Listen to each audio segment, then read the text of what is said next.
Hello. Welcome to our first ever live stream. We are so excited you're all here. I've been reading all your comments. If you're new, please let me know down in the comments where you're watching us from. We are so excited to answer all of your questions. Yep, that's right.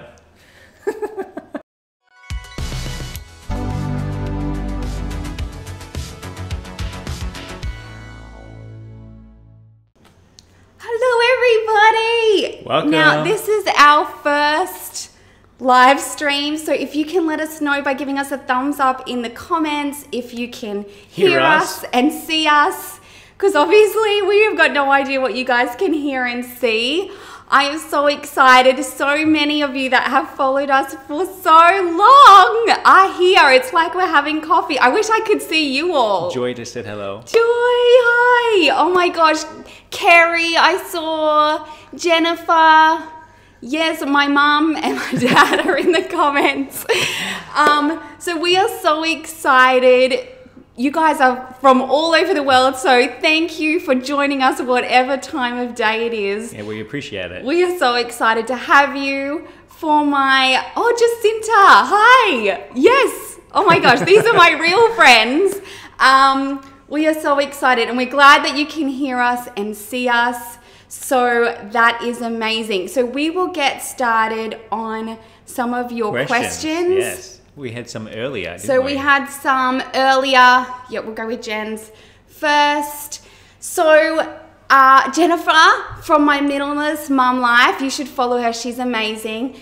She is a single mum and she might get remarried, and that might mean, blending a family or starting a new family. And she's asking about how you would integrate with a non-minimalist, or how do you both agree, that sort of thing. There we go, it's on the screen. It's on the screen. Technology. So my advice, because I get this question a lot of different ways, people whose husbands aren't necessarily on board, all sorts of different things. I would say 3 things that sort of run across the board are grace that we all started somewhere on this journey and we all needed grace when we were at the beginning. Kindness, that understanding what somebody else loves is really important. And the third thing, which I think is the biggest, is trust that the benefits of minimalism will speak for themselves.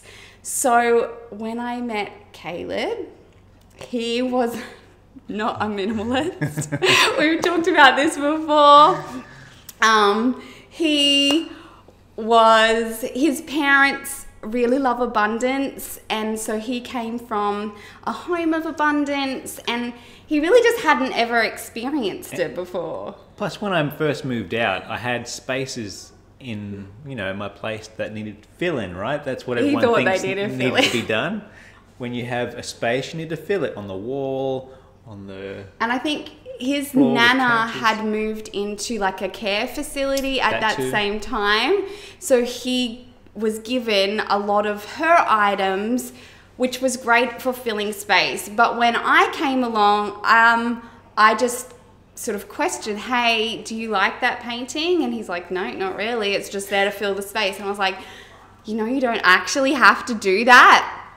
So that was something that just in a loving way, hey, show me what's important to you, what's not, and let the benefits of minimalism speak for themselves, because everybody wants things to be easier. And it worked out, right? We're still together. Yes, hey, and now he's a minimalist. He gets on to me now, so just buyer beware, because if we remind each other.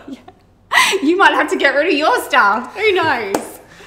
Okay, oh my gosh, I love seeing where you're all coming from. I love it. What about some of the other questions? Okay, I'm going to answer this one from Barb about decision fatigue. Now, I actually would love to do a whole video on this because I think it is a big problem, especially if you're like me and you're a highly sensitive person. In fact, when I moved into this house, I was so overwhelmed, even just with our small amount of stuff. that my mum came over and she's like, do you want to move stuff in the garage? And I'm like, I just can't, Mum. I was stress paralyzed. I said, I just can't make any more decisions. She was like, oh, okay. And one of the things that she did for me, which was so helpful, was she broke it down for me when I couldn't do it for myself. She was like, let's just move the boxes. We won't make any decisions. And once I'd started that process, I had like a much easier time making decisions. So sometimes it's just that initial part that is the worst, and then once you get into a flow, it gets easier.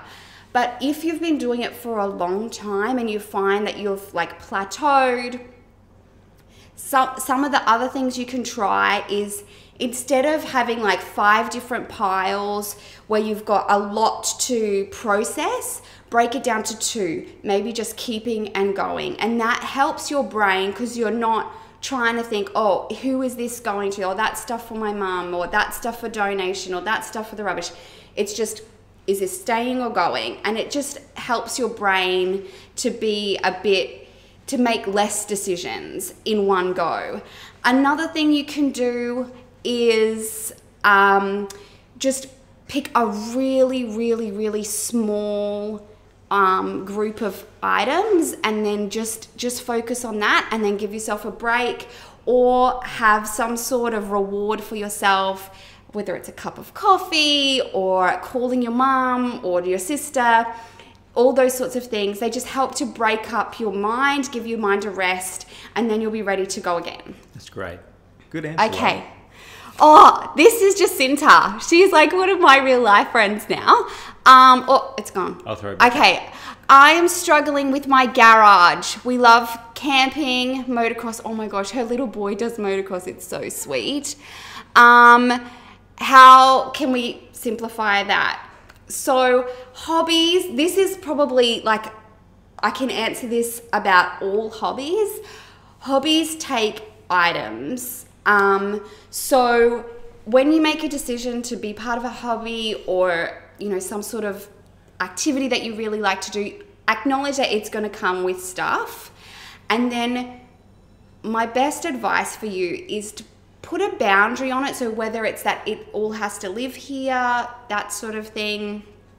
Another thing you can try, and this is the same for kids' toys actually, is that just because you want to do it doesn't mean you have to have every single accessory, right? Yeah. So break Which it down I used to have, by the way. You did. He was a gamer. I was a big gamer. I had a big gaming collection, and so I would, when I was a bachelor, I had all the money in the world. I could buy all these games, all these accessories, and that followed me, of course.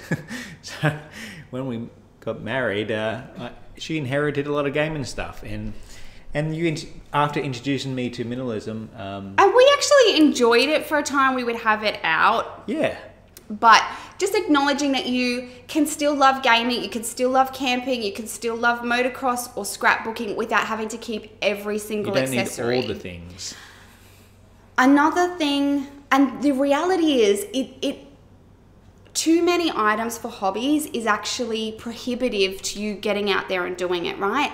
So saying to your husband, wife, whoever, hey, I love that we do motocross, I love that we do camping, and I feel like we would be able to do it way more and get out there way quicker if we streamline this to just the stuff that we want to use. Yeah. And so for Caleb, he still loves gaming. We just don't need a limited edition Halo helmet or, you know, a limited edition Halo controller that never comes out of the box. No shame. That we can that if those stuff isn't there, you can enjoy it faster and quicker. Yep. So I hope that is helpful for you. Carrie's got a question down the bottom. Oh, her name. Oh, here we go. Yeah, Bron. Sorry. It's coming up. Okay. What is your best advice for going extreme minimalist fast? Okay. Whoa. Now, I actually had Melissa, if you're watching, I'm not sure if I've seen your name come up yet. She had a similar question, and from the perfectionist in me really gets this, that you have in your head, you have that goal, you know what you want it to look like, and you want to get there like tomorrow. And so you're kind of like, yep, let's just get rid of it all. But you've obviously got other people in your life that you need to accommodate too. So my best advice is to set up an area where stuff can be in a transition zone. So that will make it easier for those who find it hard to get rid of things. That way they're not gone, they're just in an area, but it also allows them to see the freedom that comes with space. So for example, you know, if you have kids that are really attached to their toys or not really in the habit of getting rid of them, put them away, like maybe in your garage if you have the space, or even just in a closet until they're ready to, and then they'll see how much fun it is to play with just the toys they have out. We did that a little bit, didn't we? We did, yeah. We did like a toy rotation. It's also interesting to see if the kids notice at all something is missing. If they do, then you know that is obviously important to that child, and that's something you should probably take note that shouldn't leave the house yet, if at all. It's a good way to filter out the useless from the useful. Yes. And I've been really guilty of thinking that my kids love something when actually they're not that attached to it at all. That might be my attachment to it. So just keeping an open mind and accepting that it's a process, that, you know, it's not about the ending where you're never going to get to a point where you never have to get rid of stuff. It's an ebb and flow of stuff, and accepting that it might take time. But I do think that there is something really helpful about people seeing straight away what that's going to feel like to live in a space that's clearer, and that, like I said before, that it's an easy thing for them to comprehend, and let minimalism speak for itself. Okay. All right, hang on, Bonnie. Bonnie, let me throw that up. Hang on. Okay. You're coming through thick and fast. We are loving this. This is like having a coffee with all of you. I just wish I could see you. Okay, my boyfriend's mum is a crazy hoarder. She is always grabbing things they don't need. Oh, this is a tough one. And this is like an overwhelming theme of questions I see all the time about people who bring stuff into their homes, or if you've got a mother who just wants to bless you all the time, and it's really hard. And the best explanation I can give is that it's a bit like emotions. That I teach my kids that, you know, we're only in charge of our own emotions. You can't make somebody else happy. Someone else can't make you happy. That's a decision we make ourselves. And it's a bit the same with stuff. However, how we treat stuff affects how others around us treat it. So as they if you start with yourself, go through all of your things, create space for yourself, that can sometimes encourage them. So that's a really great place to start, just to encourage them. And then again, like I did with Caleb, is just start a line of questioning, not in like a Spanish Inquisition way. I was going to say, that sounded intense. Chinkies. There's a lie. Why did you buy this? No, there's none of that. No, please don't do that. That's counterproductive. But just sort of saying, hey, I noticed that you've got a few of these things. Do you think it might be easier if we just had one or two? That sort of thing is really helpful. Again, kindness, love, grace, because we all started somewhere, and letting the benefits of minimalism speak for themselves. Another thing is there's a trust there. So when I'm working with someone who wants me to help them get rid of things, the first thing I do is just sit down and talk to them, not about that stuff, as we build a rapport together, that there's that level of trust there. So, you know, even the time that you spend not talking about stuff is actually really beneficial, and don't negate that either. That's good. Yeah. Okay. Oh my gosh, Stuart, Stuart lives in Scotland. Is it like the middle of the night? I'm so sorry for my UK subscribers. There was like no good time for you guys. Let me answer some more questions. What about... Okay. My husband buys Lee. Here we go. Okay. I feel this is a good one. My husband buys more plastic boxes to sort his stuff. Oh, yes. This... Leanne? Is it Leanne? I'm sorry. It's hard for me to read. This is like an age-old problem. Because there are some of us that are, especially like me, perfectionists, we can get into this trap super easy. And somebody else, not mentioning any names, can also get into this trap of organising rather than decluttering. Organising is good, isn't it? It is good. Organising all the things. As long as it's not in place of decluttering. So, one of the things you can try is to say, hey, let's redo this space, but let's have a declutter first so that we can see if we've got plastic boxes already. And allowing them to micro-organize even the stuff that you keep. I don't know if any of you follow Cass from Clutterbug. She has like this great system where she tells people what organizing style they are, and there are people that are like micro-organizers, and I find that those are the type of people that hold on to stuff and micro-organize it. And so giving them the space to do that while still decluttering, I think is really helpful. So acknowledging that this is a great habit to have. Micro-organizers are the best. They're the type of people, you open their cupboard, they've got the cold and flu meds separated from the paracetamol. I mean, in my cupboard, that is not how we roll. If it's a tablet, it just goes in the box. But acknowledging that is a cool organizing style, and that's what's going to work for them, while still encouraging them to declutter. Like you did that with me and my cables. Oh, yes. You could turn it into like a little system or a game, so to speak, where you can say, hey, here's a box. You know, you've already got 3 boxes. How about you turn those 3 boxes into one box and only pick the cables that you really think you're going to need. Joy, I know your husband is a cable hoarder as well, so you're with me. This helped me. I had a huge box of cables and I got it down to a little Several one. huge boxes. So, progress. The other thing is that when you're like going through, one of the things that was really helpful for Caleb, especially because at this time we were on a super tight budget, I said to him, if you can replace this cable for under $20... You'll get a reward? If you get rid of it and you need it again, just buy it. Like, you don't have to ask me. If it's under $20, get rid of it now, and if we need to replace it. And I think we needed to replace 1 cable out of that whole box. Yeah, I think it cost us like $10.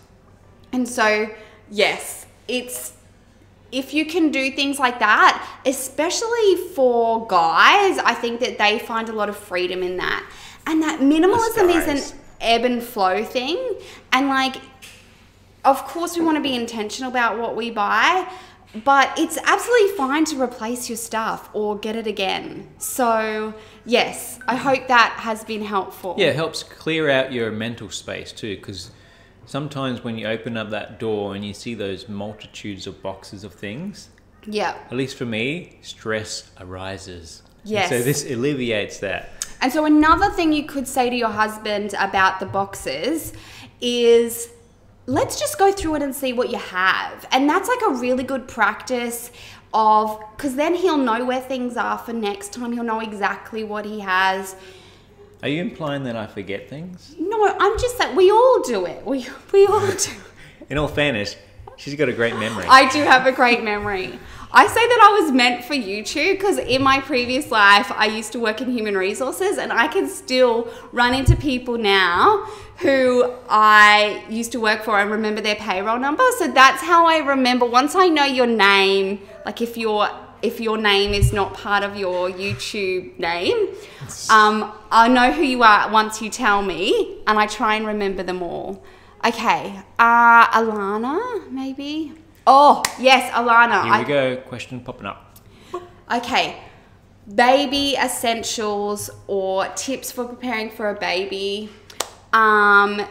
This is such a big one. For me, I was blessed to be able to breastfeed all my babies. And so basically, if they had a place to sleep and some clothes and nappies, they were good. Like, because all they really wanted was to sleep and eat. So I would have a lot of consumables, so a lot of wipes, a lot of nappies, whatever you're going to use, cloth or disposable. I used both for my kids, but I didn't buy a lot before my kids came, and every time I had a baby, I would think it would be the last one, so I would get rid of all of my stuff. Even my 2 girls that are 17 months apart, yeah. Are you saying all our kids were surprises? Well, I got so sick when I was pregnant that they would say, oh, you probably shouldn't do it again, but yeah, God had different plans. What? We would probably have more kids. I would have all the babies if I didn't get so sick. It's probably God's way of slowing me down, to be honest. So really, for me, I am like a bit extreme when it comes to the baby stuff. I think a lot of it, I would really encourage you is to get a small capsule of stuff that you have before your baby comes, and then just be really open to getting stuff that you think you'll need. Like some stuff you don't need, in my opinion. Like, for example, a changing table. Yeah, we've never had a change table. We just had like a little basket that you could take anywhere with a mat, and then we'd put the mat out. But I know some people really like a change table, and if that's you, like, do it. But don't feel like you have to. I don't know. On baby number 5 for us, we change that sucker wherever he is, on the floor, on the bed, on the couch, outside. Wherever you are, we're nappy changing. Okay. So that's basically as little as possible. You know, and I spoil my babies rottenness. Oh, a baby carrier. That is my other thing I would definitely get. So I really like the wrap kind for when they're little. So like a Moby wrap, or I can't think of the other name of it, but my mum actually made mine. Thanks, Mum, if you're watching. With just like a long piece of fabric, and you can look it up this on YouTube. And so I would just tie my babies in, and I wore my babies, all of them, a lot. And then I had like a Mai Tai, it's called, which is like recommended for... Mai Tai sounds like a tea. It does. Oh, I can hear somebody coming. My sister is here watching Hamish, in case you're wondering. So yeah, I would wear a Mai Tai sling, and yeah, it was the best thing ever. We've got a question here about books. Okay. It is so hard for me to... now, books are a hard one because we've all got an affinity with our books. And if you're a rereader, I would... Oh, Hugabub. Thanks, Mum. That's what the other thing was called. If you're a rereader, I would keep your absolute favorites. What's a rereader? Like if you like to read a book and then read it again. Oh. I am not particularly good at this. Like I have a few favorites like Jane Austen and that sort of thing that I would reread again. Thankfully though, all of those classic books you can actually get for free now because they're obviously out of their copyright. So you can get them like free from Amazon or from a website like download because they're no longer under copyright. But I do a lot of ebook reading, and so do our kids, and audiobooks. From the library too, right? And from our library. Our library has a huge range of all those things. And they use apps where you can download ebooks. Yeah. Again, with the books, just set yourself a boundary. You know, get a beautiful bookcase and then frame it in a way that's about keeping your favorite. So I'm going to go through my books and I'm going to keep the ones that I love and I love to reread. And then these other books that I don't think I'm going to read again, or I know I can get from an ebook, those are the ones I'm going to bless somebody else with so that they can enjoy these stories. I guess it depends too what kind of book reader you are. Like if you keep these books because you like the texture and feel of them and the smell, that's a lot more harder to say goodbye to. Yes, and like that's a real thing. So I'm definitely not a book person, but I can imagine that would be something. Yes, that and you can still keep them, but give them a place of honor, love them, keep your absolute favorites. Oh, Monica's here, my sweet friend Monica, all the way from Canada. It's so nice to see you. Daryl, you're a funny guy. Okay. Here's a question. Jenny, how do I help my parents? Oh, Jenny, I read your comment earlier. Okay, so helping parents so her parents have moved in, they've got 3 kids of their own, and obviously it's like 2 homes worth of stuff. Ooh, that's a hard one. That is so hard. So it's their space though, isn't it? Yes. So you could...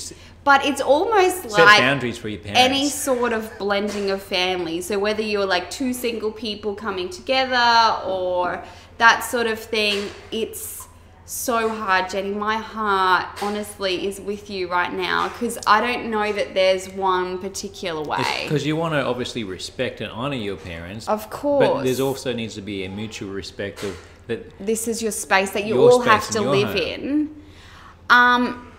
Again, my best advice is the truth in kindness that we all have to live here. We want our days to run as smoothly as possible. And the more functional our home is, the more time we're going to be able to enjoy together. So just giving it that really positive spin that we want to enjoy this space. And even if you need to come up with some temporary solutions, I would think that would be worthwhile, whether it's some sort of storage. I'm not an advocate of doing that long term, but at the same time, that time is sometimes, especially as you're working with people who are older, I think that this is really hard. Stuart, I think that you have this similar issue with your parents. My mum, who's in the comments, also had this issue with her parents. And my mum and her brothers and sisters actually went in and cleaned out my grandparents' home because it was so bad. Like, we're talking like hoarders level bad, like keeping of food and waste bad. Which we have a question about. Yeah, about Jenny asked about that as well. So we'll come back to that.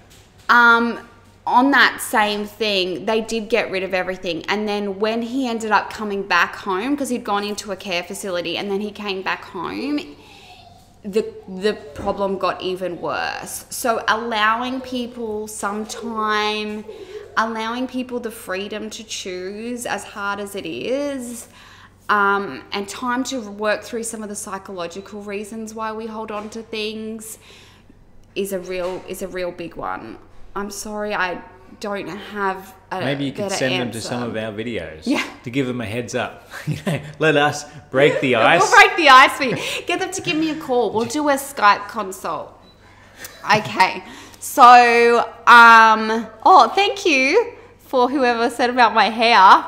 It has been a long time since I've been able to grow my hair out because there's a certain medication I take that makes my hair fall out, and then after all my babies, I lose all my hair, and so then I cut it real short into like a pixie cut, like Tippi Hedren's from Psycho type thing, and then I let it grow out, and so finally, yeah. So, Mariah, we have 5 kids. Let me put that. Yeah, we'll put this one up for you.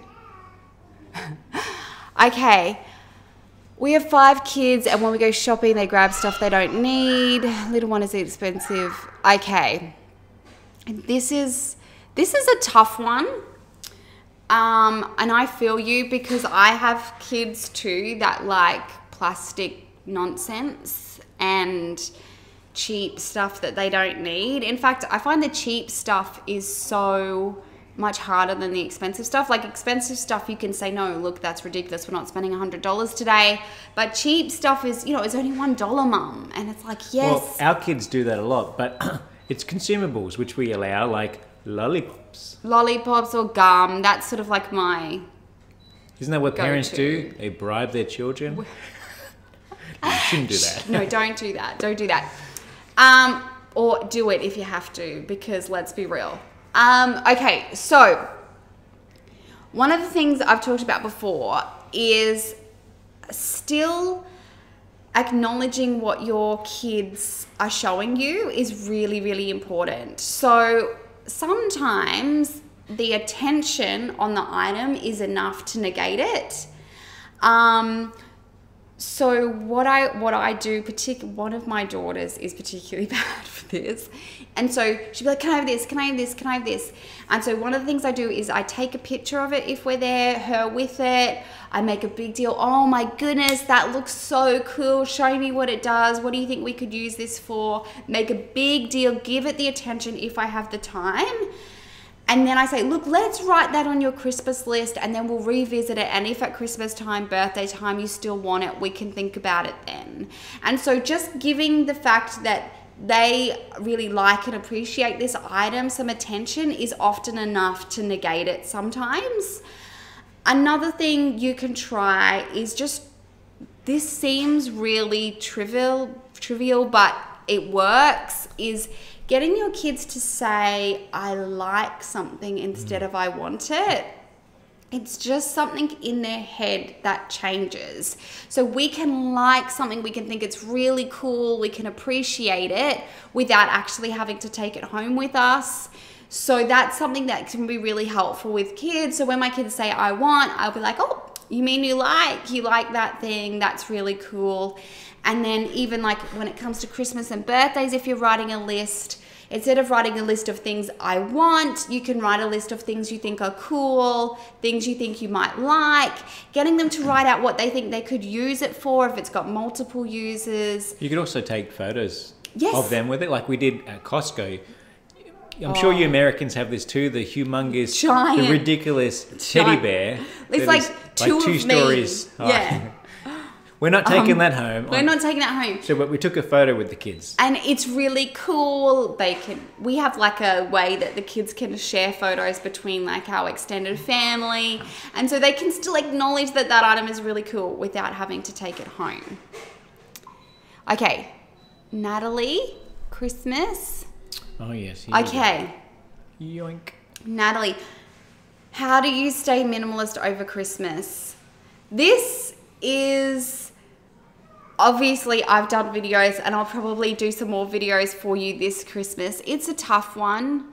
Like as a quick overall answer, I would say 1, get in early and get your expectations out to those that you love. Saying something like, we love you, but we're really trying to, go on a journey towards intentionality and simplicity. You don't have to say minimalism because sometimes there's connotations attached to that.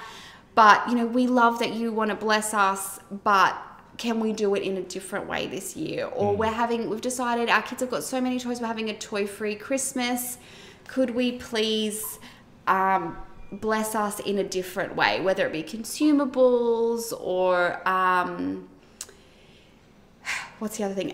Experiences, that sort of thing, things that your kids really need. Here in Australia, our kids go back to school at the end of January, so often they're going to need like maybe a new backpack or a new lunchbox, that sort of thing coming into Christmas. Another thing is just, there are so many Christmas traditions that don't involve things, like hot chocolates and going to see Christmas lights. Obviously, we don't have snow, but for those of you who do, just enjoying and putting the focus on those things that aren't the consumerism side of it is helpful too. So I hope that helps. Yes. I would like to bring something up here from Kerry. Aww. It's not a question. She just wants to make the observation that she loves that Sarah loves and cares for her stepchildren. Well, thank you. I can vouch for that. She is an They're amazing, very lovable. They're very not only lovable. mum but stepmom. Our Siri's talking. I don't know why. Yes, she is outstanding. Yes. She goes above and beyond all the time. She's the best. They are very, very... All our children are very blessed to have this amazing mum. They are very...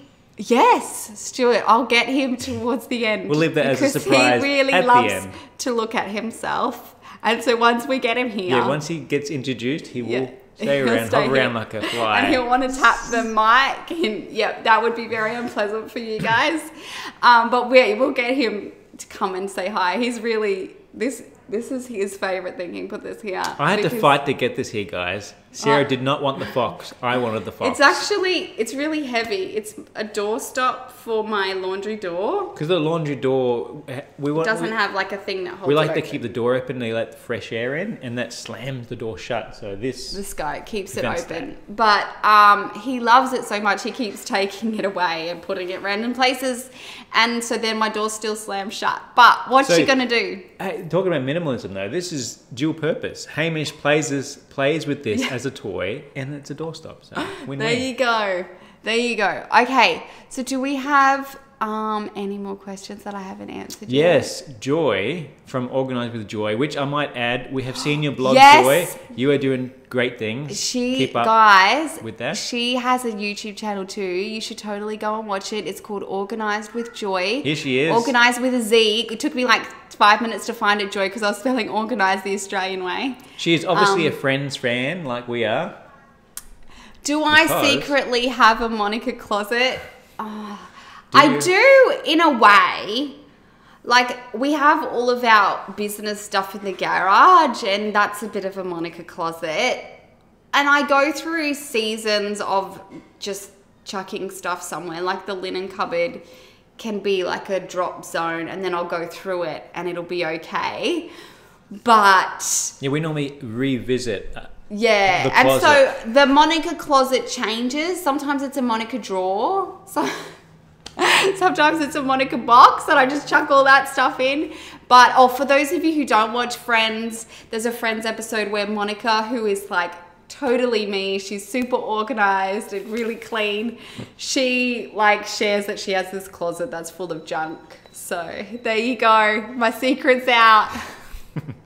Okay. Now, there's no questions outstanding at the moment other than the reference to your grandpa. Did you want to talk about that? The hoarder within? Yes. It actually became a bit of a contention between us. Is that the right word? Yeah. Early on in our relationship. Because my grandfather was unwell and he was a... hoarder in every sense of the word. Like I said, we'd gone through and cleaned out his house, and then he kind of flipped the other way and went towards like keeping everything because he'd had stuff thrown away. So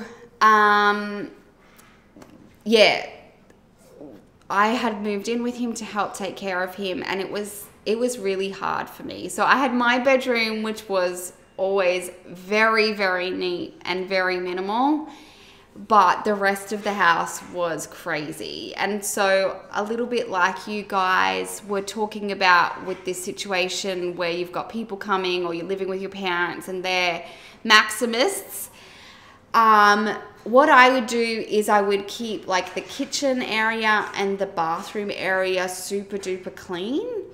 And really, I had to watch him because he was like a hoarder of food. And so I would do the best I could in those areas, and then I would leave the rest. Particularly if you're working with people who are older, there was lots of psychological issues. Looking back now, I think it was probably an issue with maybe early onset Alzheimer's as well. So yeah, again, grace and kindness and doing what you have to do to survive. So for me, that was having my bedroom set up the way that I was comfortable with and allowing him the space to have his things set up that way. So why was it a contention in our relationship? Because Caleb was... This might help people because if someone else is helping another family member... Yeah, it was a bit... I wasn't very well at the time either, and so Caleb was a bit worried about me living with her health because she was often stressed about it. 2, she was often spending most of her time over looking there after him. So, yeah, it's a hard one. And anyone who's, a perfectionist probably knows what I'm talking about. I think there was a question about digital minimalism. Yes, from I'm trying Stuart. to find that. I think it's gone. It was Stuart, but it was ages ago. Sorry, Stuart. Sorry, Stuart. If it was you. It was. I know it was. Memory. Amazing. Digital minimalism. Yeah, a great tip is what you did recently is, I think we shared this in our digital... Oh, yes. It's completely blowing the phone away, doing a complete reset, and then, because, all of us, a lot of us, have a lot of apps that we don't use. Yes, some features of the phone allow you to remove the app and then you can re-download it if you need to use it, but it's still visually there and you have to tap download. But this way, it forces you to remove everything. And then when you think of something you need, like, I need to use, I need to get some money from the bank, download the bank app. Or I need to back up my photos to Google Photos. I download Google Photos. That in itself is great. The thing with digital, right, is that 2 is 1 and 1 is none. What does that mean, Sarah? What does that mean? It means that if you don't have your stuff backed up to 2 separate locations. Locations? Like what, Sarah? Like the cloud and a storage device. Like a USB key or something external to an external computer, hard drive. Or we have what does that thing stand for? NAS, network attached storage. Network attached storage. The black box. So you need to save everything twice at the bare minimum, because if something happens, if you get a corrupt file on your hard drive or whatever, that stuff is gone. Or you lose your phone. Yes, that stuff is gone. You lose your laptop, or your laptop dies. The other thing is, from my office days, we would always say garbage in, garbage out. And so it's really important that when you're going through your photos that you do that stuff to clean it up, so that when you're looking for the photos you want to find, they're easy to find. So getting rid of screenshots, duplicate photos, that sort of thing. That way when you're looking for photos or emails or whatever it is, only the good stuff is there. Because otherwise, if you're still just holding on to it, which is really easy to do because it's not a physical thing that you have to see, that can be, I'm not sure how far digital organized we could go. We could start talking about file management and folders. And even like going through and one of the things that we've done is sort of teaching Apple and Google, the man in the cloud, who people's faces are. So if you're looking for a photo of someone, like one of our kids, it knows that. So if you're really concerned about your data being with the man, maybe don't do that. But depends how paranoid you are. Depends how paranoid you are, but Google knows all the things about me.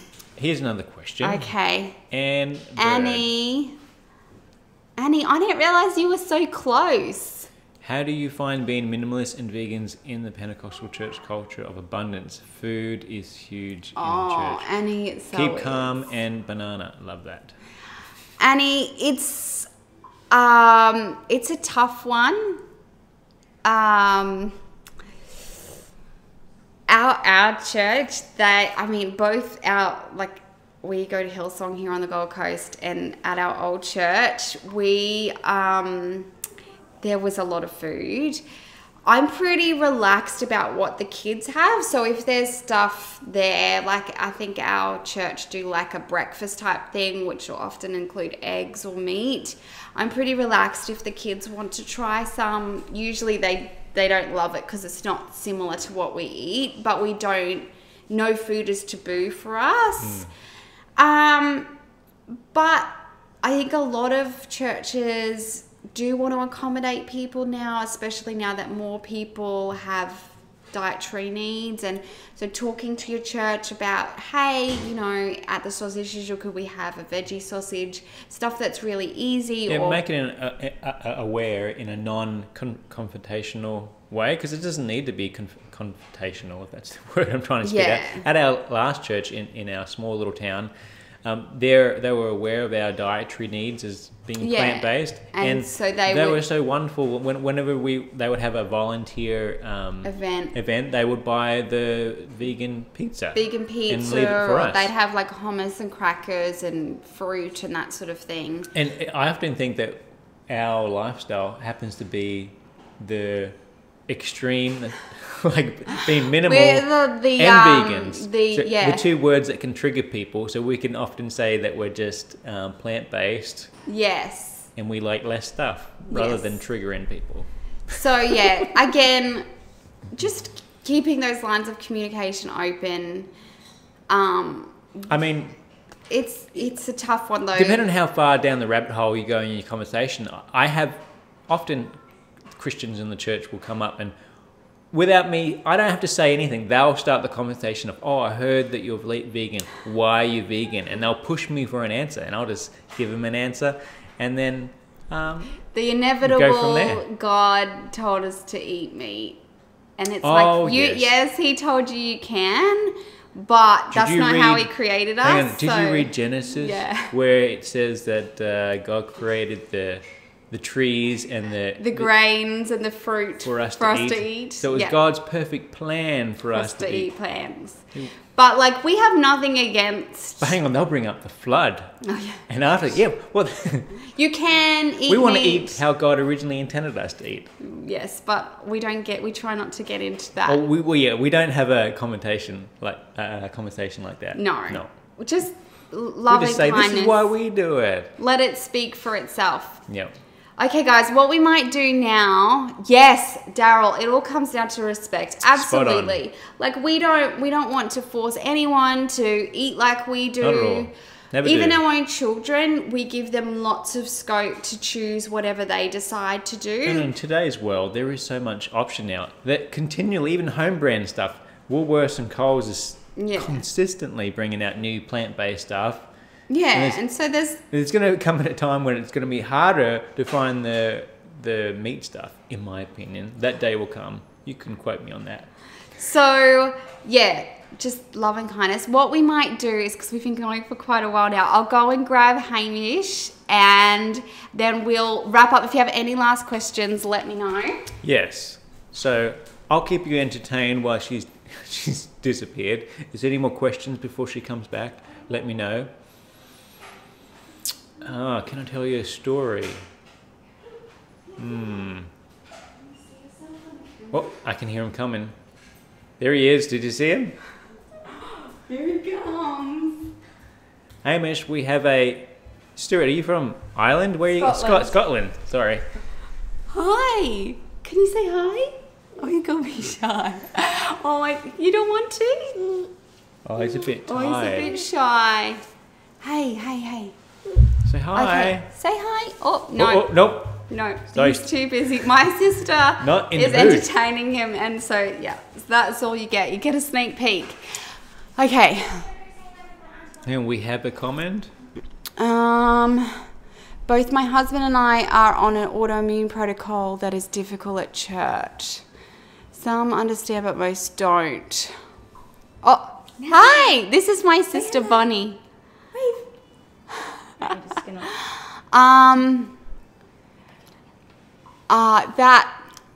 It's hard whenever you need to eat a diet that's different to what people are used to. Another thing I do is I always offer to bring like our meat or whatever. And I think people have this idea that vegan food is really different from their food. Like every barbecue has a salads, has bread that you can eat. Like we're not reinventing the wheel. We're just, Yeah. Are you ready? What are you doing? My mum just ratted me out. She does have lollies. So yes, I have lots of sisters. You probably see them in some vlogs coming up, but that's Bonnie. Guys, it has been so fun talking to you. We absolutely love you. Do you guys like this? Do you want to see Do you want to see another live? More often? Let us know down in the comments if you're watching on the replay. We're so glad that you've been able to see this. If you've got any questions that I didn't answer today, please leave them. You guys are you're the reason this channel continues to exist. I love hearing from you. I think of you as my friends. You know, I talk about you guys like we are next door neighbors. I wish we were. I wish I could see you guys the way you could see me, but it was so lovely to be with you guys, and we can't wait to chat with you again down in the comments. Thank you so much. Oh, if you're new, please subscribe. I'm used to doing it in my videos. Here's some other videos we think you might like. And I'll catch you guys in the next one. Bye. Bye.